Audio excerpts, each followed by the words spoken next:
जो तमिलनाडु में हमारे भाषा हिंदी भाषा के लिए लोगों के लिए हो रहा है, तो जो हिंदुस्तान का भाषा है आज उसी हिंदुस्तान में हिंदी बोलने वालों पे इतनी बड़ी प्रतिबंध लग रही है, उनको मारा जा रहा है, काटा जा रहा है, जिसमें सबसे ज़्यादा संख्या हमारे यूपी बिहार के लोगों की है। तो मैं बस अपने जितने भी मेरे मनोज भैया, रवि भैया, दिनेश भैया, मैं सबसे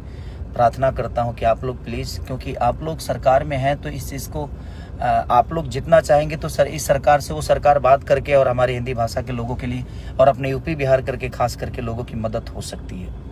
हमारे नीतीश चाचा माननीय मुख्यमंत्री हैं, आप और तेजस्वी भैया उप मुख्यमंत्री हैं, आप सबसे मैं रिक्वेस्ट करना चाहता हूं कि प्लीज़ आप लोग चाहेंगे तो कम से कम ये जंग जो है बंद हो जाएगी, और उसका देन कहीं ना कहीं हम सभी हैं, क्योंकि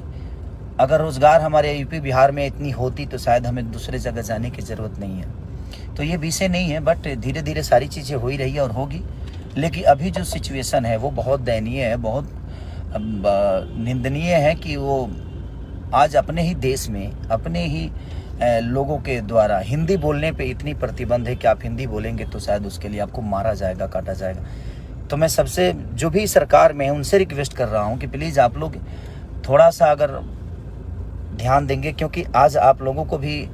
इस जनता ने ही बनाया है और यही जनता आज पीटी जा रही है। तो वो थोड़ा सा तकलीफ दे रहा है कि जिसको हमने चुना